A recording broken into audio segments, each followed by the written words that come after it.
नमस्कार दोस्तों, आत्मयोगी भव की इस कड़ी में पीएमसी हिंदी आपका हार्दिक अभिनंदन करता है। ध्यान महाचक्र अमरावती 25 दिसंबर 2010। आज का विषय है शाकाहार और ध्यान। पत्री जी कहते हैं, I am son of God, you and I R one.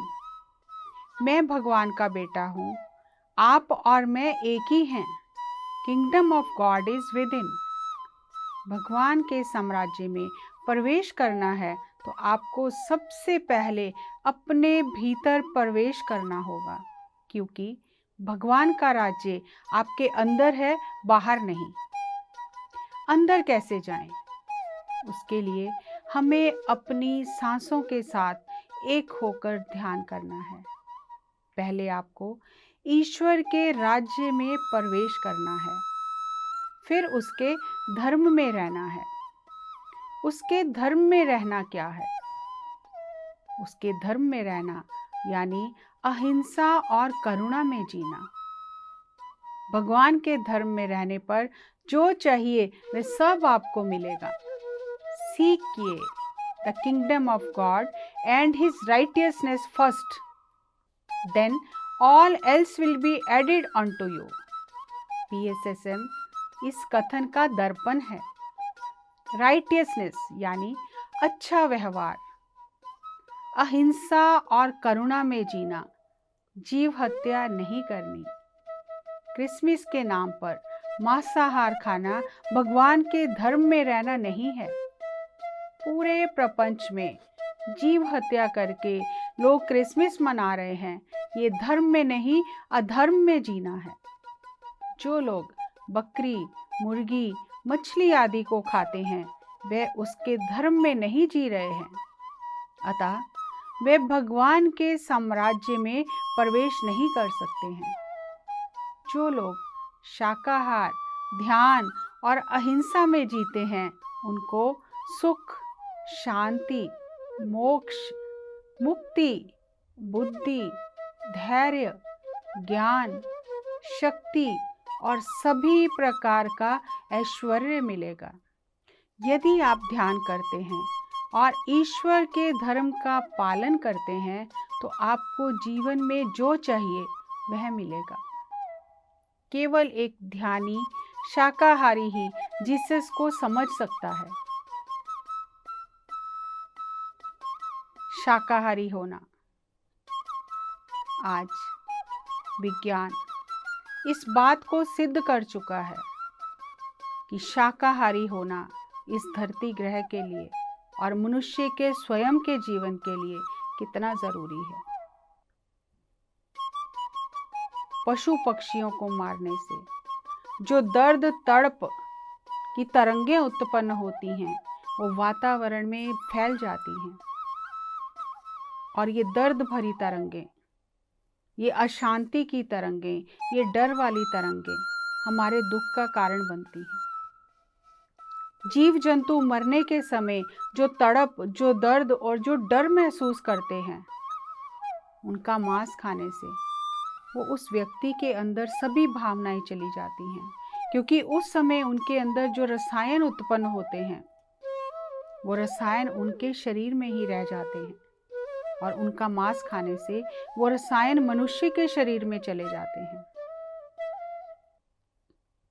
प्रकृति को मनुष्य जो देता है वही वापस मिलता है। आज हम अपने चारों तरफ जो माहौल देख रहे हैं उसका कारण क्या है? जो हमने प्रकृति को दिया है वही वापस मिल रहा है। यदि आप सुख चाहते हैं तो सुख देना शुरू करें। ये सृष्टि को चलाने वाला सार्वभौमिक नियम है। जैसा आप दूसरों के साथ व्यवहार करते हैं वही लौटकर आपके पास आता है। यदि आप दुख देते हैं तो दुख वापस आता है, यदि आप सुख देते हैं तो सुख वापस आता है।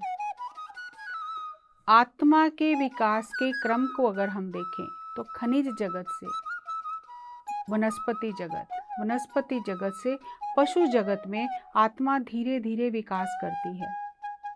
वनस्पति जगत में और पशु जगत में आत्मा सामूहिक होती है, और जब वहाँ से विकसित होकर एक मनुष्य जीवन धारण करती है तो एक व्यक्तिगत आत्मा बन जाती है, और फिर उसकी आत्मा की यात्रा शुरू होती है। जब हम किसी प्राणी को कष्ट देते हैं तो हम उसके विकास के क्रम को रोक देते हैं, उसकी प्रगति को रोक देते हैं। वो अपने जीवन के अनुभव नहीं ले सकता, और वो जो तड़प वो महसूस करते हैं, वो जो डर महसूस करते हैं, वो भी ईश्वर के आगे प्रार्थना करते हैं। हम भी ईश्वर के आगे प्रार्थना करते हैं, लेकिन हमारी और उनकी प्रार्थना में कितना अंतर है। हम मंदिर जाते हैं, हम प्रार्थना करते हैं, हम अपने लिए सुख सुविधाओं की मांग करते हैं कि हमारे जीवन में हर तरह का सुख हो, लेकिन हम कर क्या रहे हैं? हम तो अपने जो कम विकसित हमसे आत्माएं हैं उनको कष्ट दे रहे हैं, उनको दुख दे रहे हैं। हम सब धरती की संतान हैं, और जब हम किसी को कष्ट देते हैं तो माँ को भी कष्ट होता है। जो व्यक्ति धरती पर रहकर शाकाहार का पालन करता है, किसी जीव जंतु को कष्ट नहीं देता, उसे स्वतः ही देवी देवताओं से आशीर्वाद प्राप्त हो जाते हैं। उसे मांगने की भी जरूरत नहीं है। और जो व्यक्ति कष्ट देता है तो कष्ट ही वापस आता है। यदि हम अपने से कम उन्नत जो आत्माएं हैं उनकी परवरिश नहीं कर सकते, उनकी देखभाल नहीं कर सकते, उनको प्रेम नहीं दे सकते, तो जो हमसे विकसित आत्माएं हैं, जो देवी देवता उच्च लोकों के मास्टर हैं, उनसे हम कम विकसित हैं, तो वो हमारा ध्यान कैसे रखेंगे? हम मंदिर जाते हैं, पूजा करते हैं और फिर मांसाहार करते हैं। ये कैसा धर्म है? उसके धर्म में रहना यानी अहिंसा और करुणा में रहना। और जब आप अहिंसा और करुणा में रहते हैं तो बिना मांगे ही आपको सब कुछ मिलता है। हर एक देवी देवता को हम अगर देखें तो उनका वाहन कोई जंतु ही है।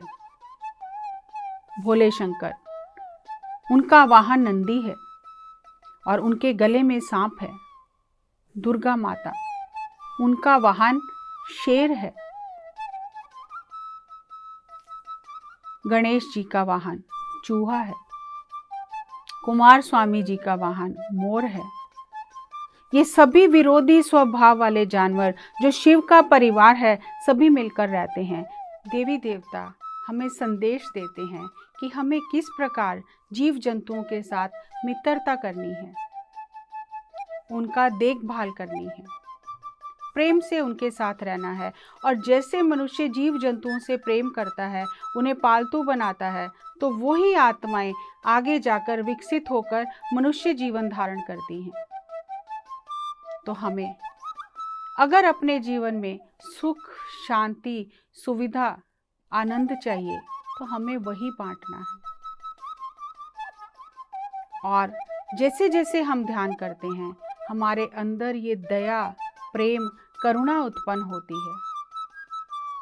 वो हमारा स्वभाव बन जाता है और हम उन्हीं तरंगों को ब्रह्मांड में तरंगित करते हैं।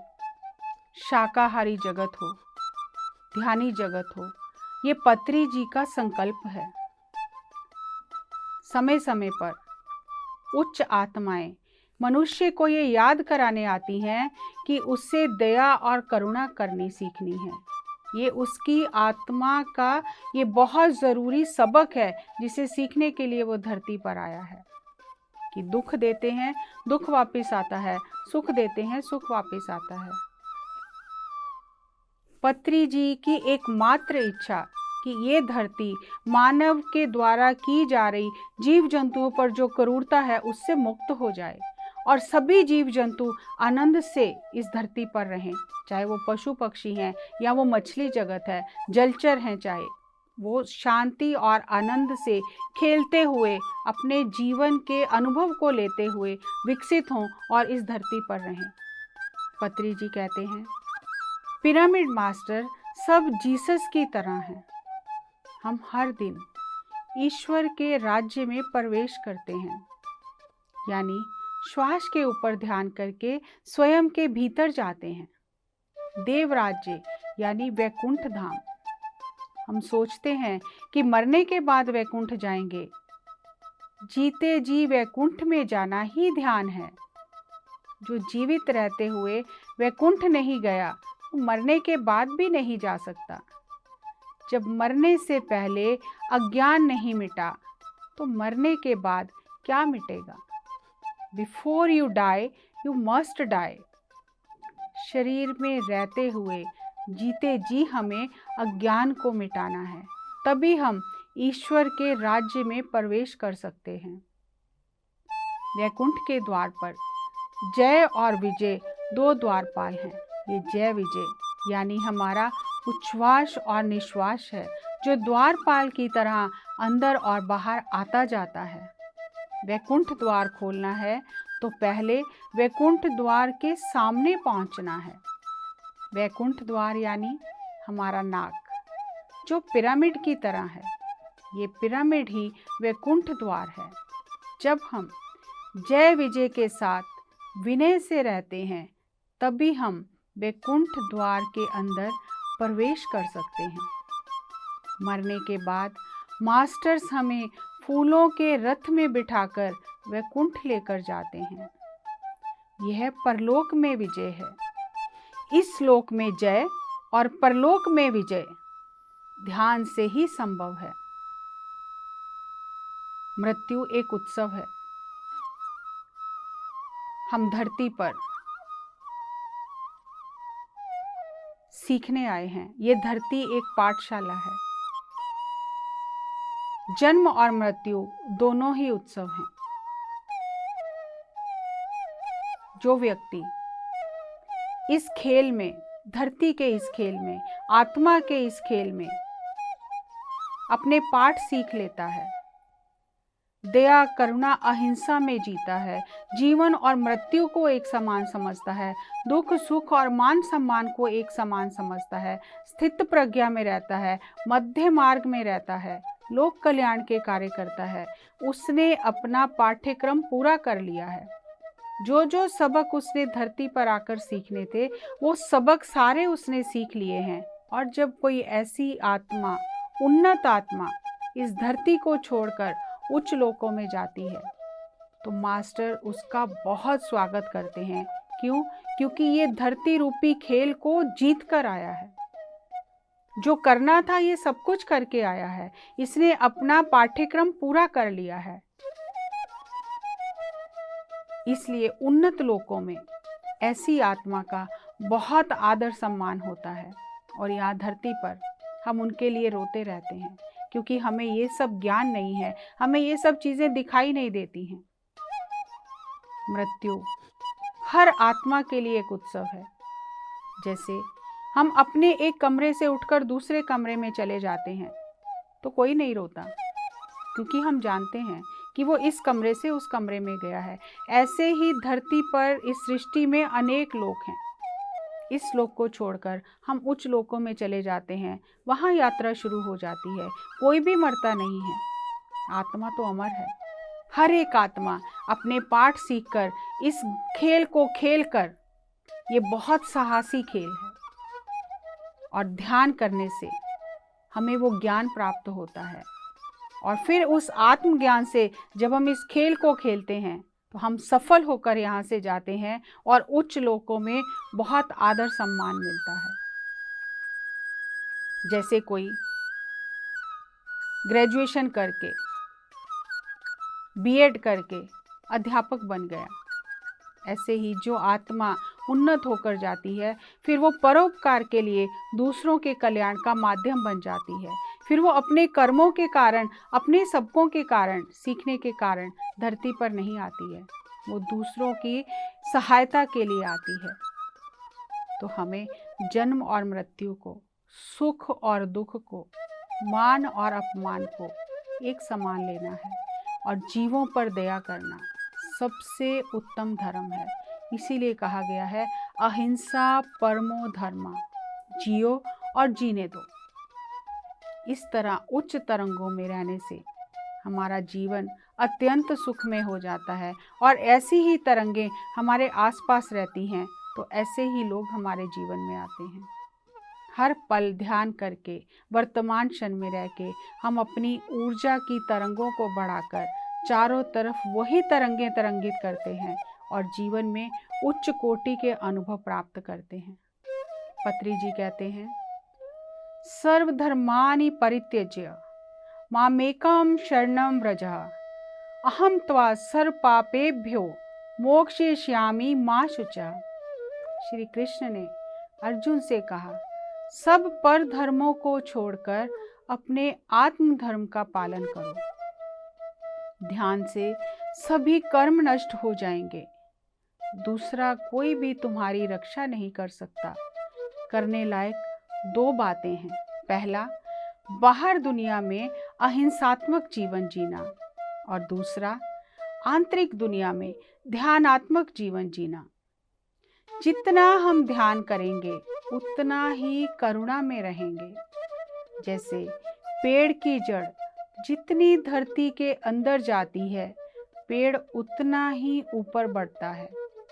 पेड़ में फल फूल होने के लिए जड़ का अंदर धरती में जाना बहुत जरूरी है। इसी प्रकार संसार में सौभाग्य पाने के लिए स्वयं के भीतर जाना बहुत जरूरी है। अंदर की जड़ खराब होने से ऊपर पेड़ खराब हो जाता है। ध्यान अंदर की जड़ है और बाहर दिखाई देने वाले फल फूल हमारा ऐश्वर्य और सौभाग्य है। हमारे अंदर जितना ध्यान होता है, बाहर उतनी शोभा होती है और उतना ही धर्म रहता है। भाग्यवान बनने के लिए जड़ों का नीचे फैलना बहुत ज़रूरी है। हम जितना ध्यान करते हैं, हमारी जड़ें उतनी ही मजबूत होती हैं, उतना ही हम बाहर विस्तार करते हैं और धर्म में जीते हैं। भगवान का राज्य बाहर नहीं, यानी मंदिर, मस्जिद, मक्का, काशी, चर्च, अमरनाथ, हिमालय, मानसरोवर में नहीं, स्वयं के भीतर है। जीसस ने कहा, kingdom of God is with in. 2000 साल पहले ही जीसस ने ये बताया। इसके बाद भी हम दुर्भाग्य स्थिति में क्यों हैं? देव वाक्य सुना नहीं, उसका पालन नहीं किया, बल्कि जीसस को ही सूली पर चढ़ा दिया। फिर भी जीसस ने कहा, हे भगवान, इन्हें क्षमा कर देना, इनको कुछ नहीं पता ये क्या कर रहे हैं। जीसस ने उनको गलत नहीं कहा। जीसस को सूली पर चढ़ाना जितना पाप है, उतना ही पाप एक मुर्गी, मछली आदि को मारना है। जब तक ये क्रूरता खत्म नहीं होगी, तब तक भूमंडल में शांति की स्थापना नहीं होगी। बाइबल, वेद, उपनिषद में जो भी बताया गया है, इन सब का सार एक ही है। अंदर जाने का विधान यानी ध्यान, बाहर जीने का विधान यानी अहिंसा। ध्यान और अहिंसा, यही दो करने लायक बातें हैं। हम बाहर तीर्थ यात्रा में भाग रहे हैं। हमारी दौड़ बाहर की दुनिया में लगी हुई है। हमें ये पता ही नहीं है कि स्वयं के भीतर कैसे जाना है, जबकि सब धर्मों में यही कहा गया है कि स्वयं के भीतर की खोज करो। कैसे करें खोज? क्या तरीका है स्वयं के भीतर की खोज करने का? सबसे सरल, सहज, आसान तरीका है कि हम अपने हाथों को क्रॉस कर लें, पैरों को क्रॉस कर लें, आंखें बंद कर लें और चश्मा उतार कर अपनी आती जाती सांसों के साथ एक हो जाएं। यही ऊर्जा का विज्ञान है कि बाहर की दुनिया से अपनी ऊर्जा को हटाकर हम अपने भीतर की दुनिया में ले जाएं। और जैसे जैसे ऊर्जा हमारे अंदर जाएगी, हमारा जीवन में रूपांतरण होने लग जाएगा। हमें ये समझ आ जाएगी, ये अनुभव होने लग जाएगा कि हमें बाहर के तीर्थ की जो यात्रा कर रहे थे, हमें अब अपने अंदर के तीर्थ की यात्रा करनी है, यानी आत्म तीर्थ की यात्रा करनी है। और आत्म तीर्थ तो हमारे अंदर है, और अंदर जाने के लिए सांसों का सहारा लेना है, क्योंकि सांसें ही हैं जो आत्मा तक जाती हैं, और सांसें हर एक के पास हैं। अपनी सांसों के साथ जुड़कर, अपनी इंद्रियों को बाहर की दुनिया से हटाकर अंतर्मुखी करके हम उस चाबी से हर एक ताला खोल सकते हैं। जो चाहे हमें अपनी सांसों से मिल सकता है, जन्म से लेकर आखिरी सांस तक, यानी मृत्यु तक सांसें ही हमारा साथ देती हैं। लेकिन हम हमेशा अपनी सांसों से दूर हैं। सांसें चलती रहती हैं, ऊर्जा मिलती रहती है, हम जीवन जीते रहते हैं। हमें बिल्कुल भी उस ऊर्जा विज्ञान का, सांसों के विज्ञान का, ध्यान विज्ञान का कुछ भी अनुभव नहीं है, और ना ही हमें सार्वभौमिक सत्यों का ज्ञान है। आध्यात्मिक सत्य क्या है, इनका भी हमें ज्ञान नहीं है। कितनी सरल बात है कि हम स्वयं से जुड़ें, स्वयं के भीतर जाएं, अपनी आत्मा से दोस्ती करें, अपनी आत्मा के तीर्थ में स्नान करें, और बाहर उस ऊर्जा से करुणा और अहिंसा में जीवन जिएं। यही तो जीने का विधान है। और जब हम इस तरह से जीवन जीते हैं तो हमने अपने सारे पाठ सीख लिए।